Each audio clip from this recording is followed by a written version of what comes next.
अस्सलाम वालेकुम viewers, Ahmad Rana views में खुश आमदीद। आज की इस वीडियो में हम बात करेंगे डिफ़ॉल्ट रिस्क के हवाले से, या अगर कोई मुल्क दिवालिया होता है तो उसके दिवालिया होने के बाद उस मुल्क के ऊपर कौन कौन से ऐसे ख़दशात हैं और ऐसे इम्पैक्ट्स हैं जो पड़ सकते हैं। स्पेशली अगर पाकिस्तान की बात करें तो हाल ही में श्रीलंका के डिफ़ॉल्ट या दिवालिया होने के बाद पाकिस्तान के ऊपर अफवाहों का अंबार गर्दिश करता रहा, और कहीं ना कहीं बहुत सारे पॉलिटिशियंस, बहुत सारे इकोनॉमिक एक्सपर्ट्स की तरफ से ये बात बार बार कही जाती रही कि पाकिस्तान जो है वो डिफ़ॉल्ट कर चुका है खुदा न खास्ता, या वो डिफ़ॉल्ट रिस्क पर इस वक्त मौजूद है। हक़ाइक़ क्या हैं सारे आपके सामने रखते हैं, और कुछ ऐसे सवालात के जवाबात भी कि आपके और मेरे जो बैंक्स के अंदर पड़े पैसे हैं, अगर वो करंट अकाउंट्स हैं, अगर वो सैलरी अकाउंट्स हैं, अगर वो सेविंग अकाउंट्स हैं, तो अगर खुदा न खास्ता कोई मुल्क डिफ़ॉल्ट होता है या अगर पाकिस्तान दिवालिया होता है तो फिर उन पैसों का क्या बनेगा, और क्या हम अपने बैंक्स में पैसों को रखें या पैसों को वापस निकाल लें। दूसरा जो अहम सवाल ये कि क्या कोई मुल्क अगर डिफ़ॉल्ट होने जा रहा है तो वो डिफ़ॉल्ट होते वक्त अपने असासा जात को बेच कर अपने दिवालियापन से अपने आप को डिफ़ॉल्ट से निकाल सकता है या नहीं निकाल सकता। तो इस सवाल का जवाब भी ढूंढने की कोशिश करेंगे, और पाकिस्तान को डिफ़ॉल्ट कहा क्यों जा रहा है, कौन सी ऐसी अलामात हैं, और ये तलवार पाकिस्तान के ऊपर लटक क्यों रही है, इन तमाम सवालात का जवाब आपके सामने रखते हैं। सबसे पहले तो डिफ़ॉल्ट क्या होता है, किसी मुल्क का दिवालिया होना क्या होता है। तो ये बात आपको समझने के लिए एक सादा सी मिसाल दूंगा कि अगर आपने बिजली का बिल अदा नहीं किया वापडा को, तो आप वापडा के डिफ़ॉल्टर हो जाएंगे। बिल्कुल यही बात अगर रियासत पाकिस्तान के हवाले से डिस्कस की जाए तो अगर पाकिस्तान ने जो कर्ज़ों की अदायगी करनी है, अगर उन कर्ज़ों की अदायगी में कोई डिले है, उन कर्ज़ों की अदायगी को हम नहीं कर सकते, या हम अनएबल और अनविलिंग हैं उन कर्ज़ों को अदा करने में, तो इस सूरत हाल को पाकिस्तान के लिए डिफ़ॉल्ट करार दिया जा सकता है। और पाकिस्तान इस रिस्क पे है कि खुदा न खास्ता कहीं हम बाहर की जो ऑब्लिगेशंस हैं, कमिटमेंट्स हैं, डेट सर्विसिंग हैं, उन कर्ज़ों को अदा नहीं कर सकते। अब सवाल ये पैदा होता है कि अगर किसी मुल्क के कर्ज़े को अदा ना करने की बुनियाद पर किसी मुल्क को डिफ़ॉल्ट करार दिया जाता है, तो क्या पाकिस्तान इस हालत में है कि वो अपने कर्जा जात या अपनी इंटरनेशनल कमिटमेंट्स जो हैं क्या वो उनको पूरा नहीं कर पा रहा। तो इस सवाल का जवाब ढूंढने के लिए हम पाकिस्तान के इस सवाल की तरफ चलते हैं कि क्या पाकिस्तान को वाकई ही डिफ़ॉल्ट का कोई ख़तरा है या सिर्फ बातें ही कही जा रही है। तो नाज़रीन, सबसे पहले तो ये बात समझनी है कि पाकिस्तान वाहिद मुल्क नहीं है इस दुनिया में जो डिफ़ॉल्ट के रिस्क के ऊपर है। इससे पहले बहुत सारी ऐसे ममालिक जो डिफ़ॉल्ट कर चुके हैं, एक मरतबा नहीं कई मरतबा डिफ़ॉल्ट कर चुके हैं। उनको डिफ़ॉल्ट करने के बाद भी उनकी इकॉनमीज़ वापस इस्टेब्लिश हो चुकी हैं और वो दुनिया के बाकी ममालिक के साथ हैं। पाकिस्तान के ऊपर इस डिफ़ॉल्ट रिस्क की जो सबसे बड़ी वजह बताई जाती है, governor state bank of Pakistan Jameel Ahmed ये कहते हैं कि पाकिस्तान को दिवालिया होने का कोई ख़तरा नहीं है। अगर पाकिस्तान के अंदर ये फ्लड ना आता तो शायद पाकिस्तान के इस साल के जो टारगेट्स जो हैं वो टाइम पर मीट हो जाते, और शायद हमारे इर्द गिर्द ये बात गर्दिश ना करती कि हम डिफ़ॉल्ट करने जा रहे हैं। तो बहरहाल कुछ हुकूमती लोग और कुछ जो स्टेट रिस्पॉन्सिबल डिग्निटरीज़ हैं वो इस चीज़ को एक्सेप्ट करती हैं कि पाकिस्तान डिफ़ॉल्ट होने नहीं जा रहा। लेकिन वो ममालिक जो ऑलरेडी डिफ़ॉल्ट हुए, हाल ही में आपने श्रीलंका का नाम सुना, और इसके बाद एक लंबी लिस्ट है कि जो मुल्क डिफ़ॉल्ट हुए, जैसे यूक्रेन है, लेबनान है, अर्जेंटाइन है, एक दफ़ा नहीं दो दफ़ा नहीं बल्कि मुतअद्दिद बार इन मुल्कों के डिफ़ॉल्ट होने की हिस्ट्री है। वेनेज़ुएला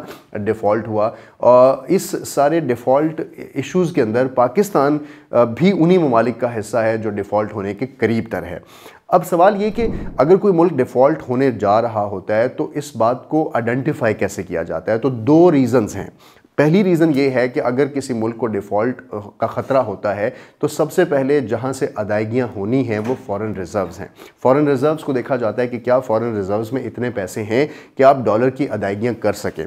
और दूसरा जो ख़दशा है वो है आपका कर्ज़ा, कि आपका कर्ज़ा आपकी जीडीपी के मयार के मुताबिक इस वक्त कितना है। तो अगर दोनों पैरामीटर्स पे पाकिस्तान को जज करें तो देखा जा सकता है कि क्या पाकिस्तान वाकई डिफ़ॉल्ट होगा। तो पहले बात करते हैं कि क्या पाकिस्तान के फ़ॉरेन रिज़र्व्स इस काबिल नहीं हैं कि उसका कर्ज़ा अदा कर सके। ट्रिब्यून और रॉयटर्स की खबर के मुताबिक पाकिस्तान ने इस साल जो टोटल अदायगियाँ करनी हैं बाहर के मुल्क में, जो कि डॉलर्स के अंदर होनी है, उन अदायगियों की कीमत जो है वो तकरीबन 32 बिलियन डॉलर से 33 बिलियन डॉलर के दरमियान है, जिसमें कुछ अमाउंट जो है 22 बिलियन डॉलर के नज़दीक 22 سے 23 بلین ڈالر کے نزدیک یہ وہ بیرونی قرضہ جات ہیں جو پاکستان نے لیے ہیں اور پاکستان نے ان کو ادا کرنا ہے۔ لیکن دوسری طرف 8 سے 9-10 بلین ڈالر کی اماؤنٹ وہ ہے جو پاکستان نے امپورٹ بل کی مد میں پوری کرنی ہے۔ اب یہاں یہ سوال پیدا ہوتا ہے کہ پاکستان کے جو فارن ریزروز ہیں وہ تقریباً 9 سے 10 بلین ڈالر کے درمیان ہیں، جبکہ جو ادائیگیاں ہونی ہیں وہ تقریباً 30 سے 32 بلین ڈالر اور 33 بلین ڈالر کے درمیان ہونی ہے۔ اس گیپ کی وجہ سے یہ خطرہ اس علامت کو واضح کرتا ہے کہ اگر پاکستان کے پاس نہ کافی ڈالرز ہیں تو پاکستان پھر اپنے ان ڈالر سے ادائیگی نہیں کر پائے گا اور پاکستان ڈیفالٹ رسک کی طرف بڑھ رہا ہے۔ دوسری صورتحال اگر ہم بات کریں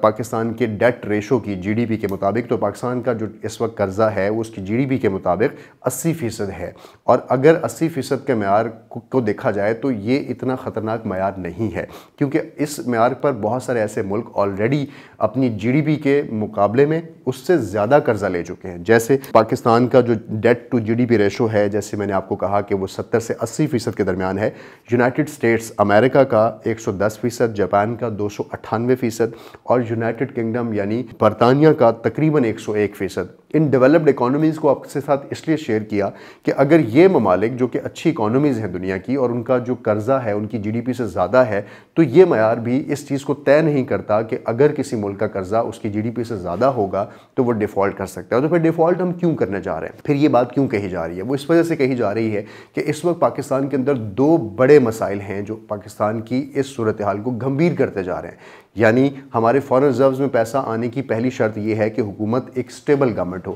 اور اپنے ڈیٹ اتارنے کی ایک بڑی واضح شرط ہے کہ آپ اپنی فائنینشیل مینجمنٹ، اپنی اکنامک پالیسیز کے ساتھ اس کمٹمنٹ کو پورا کریں جو آپ کے انٹرنیشنل ایجنسیز یا انٹرنیشنل اداروں کے ساتھ ہیں۔ تو ان دونوں چیزوں پر ڈگمگانے کی وجہ سے یہ دونوں فیکٹرز،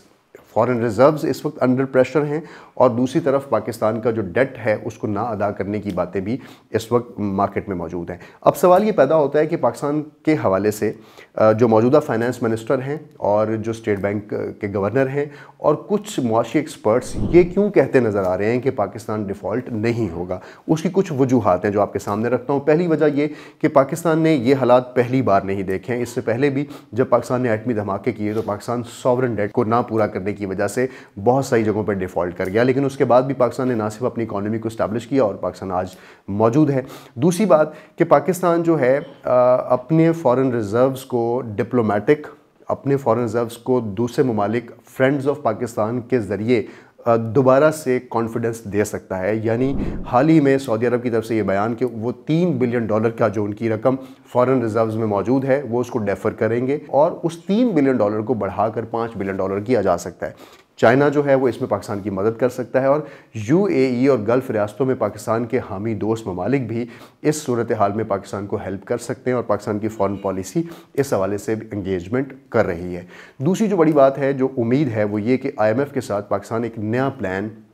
دوبارہ سے ریوزٹ کر رہا ہے، اور اس پلان کی وجہ سے پاکستان میں نئے ڈالرز آ سکتے ہیں۔ حال ہی میں جنیوا کانفرنسز اور پاکستان کے اوپر باقی لوگوں کا اعتماد اور فلڈ کے حوالے سے پاکستان کے قرضوں کی ری اسکیجولنگ اس چیز کا اشارہ ہے کہ وہ جو 32 بلین ڈالر کا پریشر ہے وہ ہو سکتا ہے اس فسکل ایئر میں پاکستان کو تھوڑا سا ریڈیوس کر دے۔ اس وجہ سے پاکستان ڈیفالٹ ہونے کی قریب نہیں ہے۔ اگر ہم بات کریں کہ پاکستان نے جو آئل کی پیمنٹ، امپورٹ بل پاکستان کا بہت زیادہ ہے، اس امپورٹ بل کو کم کرنے کے لیے پاکستان نے امپورٹ پہ نہ صرف بین لگایا ہے بلکہ پاکستان اپنے آئل کی پیمنٹس کے لیے ڈیفر پیمنٹس پر سعودی عرب سے آئل کا معاہدہ کرنے جا رہا ہے، اور اس کے ساتھ ساتھ روس سے بھی کم قیمت پر تیل خریدنا اس چیز کی اشارہ کرتا ہے کہ پاکستان اپنے فارن ریزروز کے اوپر جو پڑنے والا پریشر ہے اس کو کم کرنا چاہتا ہے۔ یہ کچھ ایسی وجوہات ہیں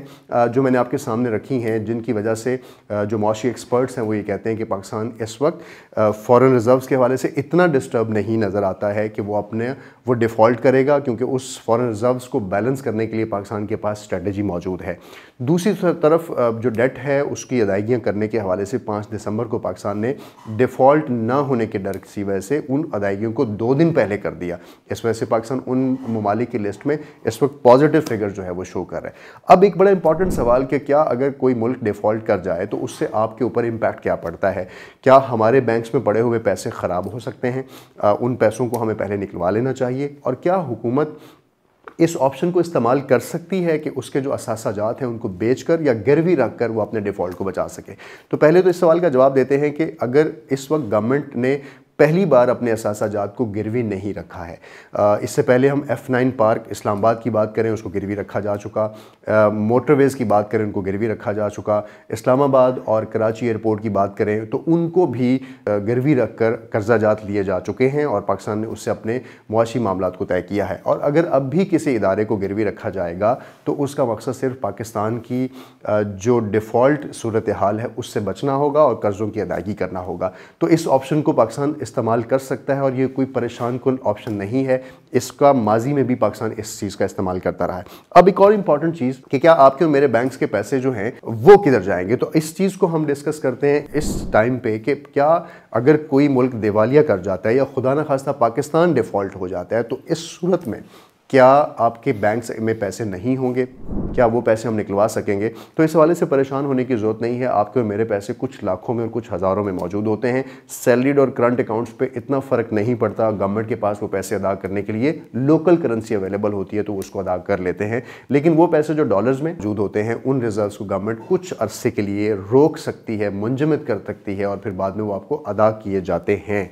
सो इसलिए बैंकिंग क्राइसिस के हवाले से भी लोगों में बहुत सा अभाम पाया जाता था, तो इस पर परेशान होने की ज़रूरत नहीं है। तो सवाल ये कि क्या अगर कोई मुल्क डिफ़ॉल्ट करता है तो उससे हमारे मुल्क के ऊपर, अगर पाकिस्तान खुदा न खास्ता डिफ़ॉल्ट करता है तो हमारे मुल्क पे उसका इम्पैक्ट क्या होगा? पहला इम्पैक्ट ये होगा कि क्योंकि इंपोर्ट के अंदर अदायगियाँ करनी होती हैं,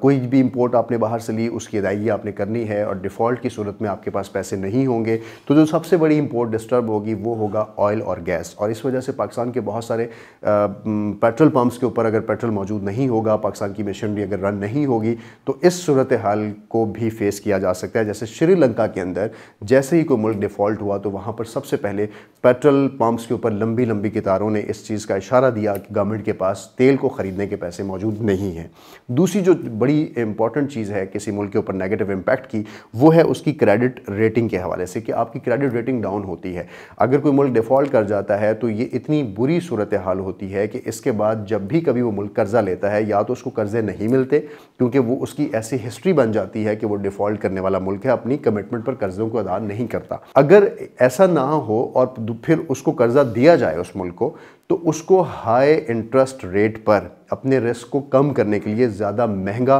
कर्ज़ा जो है वो लेना पड़ता है। तो ये क्रेडिट रेटिंग डाउन होने की वजह से जो मुल्क का इमेज और रेपुटेशन है ये भी डिस्टर्ब होती है। तीसरा जो बड़ा मसला है वो किसी मुल्क के साथ कि अगर आपके एसेट्स होते हैं तो उनको फ्रीज़ कर लिया जाता है। आपके हवाई जहाज़ जो सामान लेके आ और जा रहे होते हैं, जिन एयरपोर्ट्स पर वो मौजूद होते हैं वहाँ पर उनको रोक लिया जाता है। आपकी दरामदाद, आपकी बरामदाद रोक ली जाती हैं। आपके फॉरेन एसेट्स को कैप्चर कर लिया जाता है अनटिल आपकी इकॉनमी जो है वो दोबारा बहाल ना हो। इसके बाद हमारी स्टॉक मार्केट जो है वो उसके ऊपर जो इंटरनेशनल इन्वेस्टर्स हैं उनका कॉन्फिडेंस कम हो जाता है, करेंसी डीवैल्यू हो जाती है, लोग अपनी अमाउंट्स अपने हमारी स्टॉक मार्केट से या उस मुल्क की जो दिवालिया हो जाता है वो निकाल सकते हैं। इसके निकालने के बाद उस स्टॉक मार्केट को दोबारा से वापस अपना कॉन्फिडेंस गेन करने के लिए एक लंबा अरसा दरकार होगा। सो इन तमाम चीज़ों के साथ साथ जो एक और इम्पॉर्टेंट चीज़ है वो ये कि जो करेंसी का डीवैल्यू होना है ये बहुत ही ख़तरनाक हो सकता है। और इसकी वजह से वेनेजुएला के अंदर भी एक मंजर देखा लोगों ने जब लोग पैसों के ऊपर चल रहे थे कि उन करेंसी की वैल्यू नहीं रही थी। तो करेंसी के डीवैल्यू होने की वजह से इन्फ्लेशन का जो इम्पैक्ट है वो बढ़ता है, जो चीज़ें मौजूद होती हैं वो बहुत ज़्यादा महंगी आपको ख़रीदनी पड़ती हैं। तो ये कुछ नेगेटिव इम्पैक्ट हैं डिफ़ॉल्ट रिस्क के। इस बारे में बहुत से आप लोगों के कमेंट्स फीडबैक्स में ये मैसेज भी मौजूद था कि इस पर आपको आगाह किया जाए कि डिफ़ॉल्ट होता क्या है, पाकिस्तान किस सूरत हाल से गुजर रहा है और अगर खुदा न खास्ता हम डिफ़ॉल्ट होते हैं तो क्या हो सकता है। अपना रखें बहुत सा ख्याल और देखते रहें ख्याल न्यूज़।